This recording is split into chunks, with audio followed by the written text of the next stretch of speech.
Mungkin untuk hari ini saya akan membawakan update terkait sektor telekomunikasi, di mana kami melakukan ground check atau price survey terhadap paket data untuk dari sisi mobile dan juga dari sisi fixed broadband. Bisa next. Ya, jadi untuk dari sisi mobile kita melihat ada dua adjustment ya yang dilakukan oleh Telkomsel dan juga Indosat. Di mana untuk Telkomsel sendiri mereka menaikkan headline price ya atau harga dari paket data di Seru itu mencapai 30.000 ya.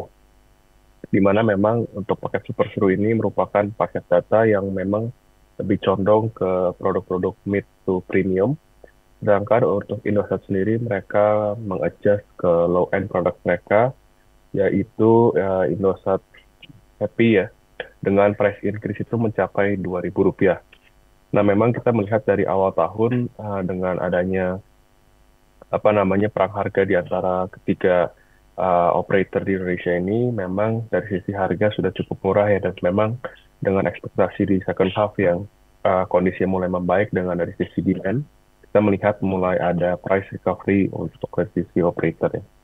Namun di bulan Juni ini kita melihat untuk Excel Axiata belum melakukan adanya adjustment dari sisi paket data dan juga dari sisi kuota ya. Mungkin itu dari sisi mobile, bisa next. Ya, kemudian untuk dari Telkomsel sendiri, mereka re-announce produk simpati mereka untuk produk prabayar, di mana ini merupakan memperingati hari 30 tahun ya, anniversary untuk dari Telkomsel, di mana untuk simpati ini sudah vakum selama 4 tahun ya, dan baru dimunculkan kembali di bulan ini.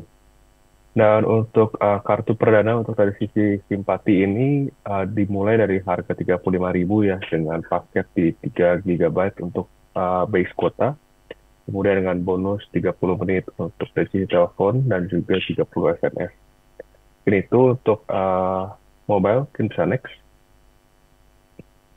Ya, untuk dari sisi industri kita melihat dari sisi harga dari bulan Juni ini naik tipis ya di 0,3% secara month on month.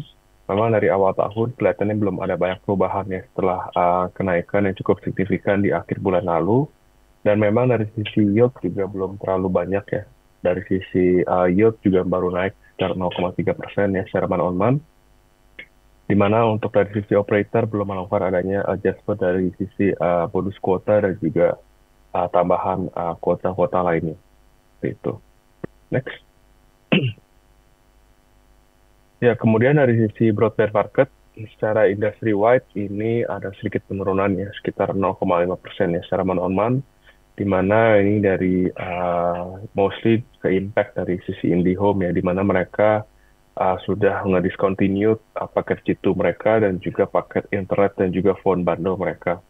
Di mana di sini kalau misalnya kita melihat dari sisi grafik, IndiHome dari awal tahun 2025 sampai sekarang itu masih relatively flat ya, di mana memang ada adjustment dari sisi paket dan juga bundling yang mengakibatkan adanya penurunan dari sisi yield dari IndiHome sendiri.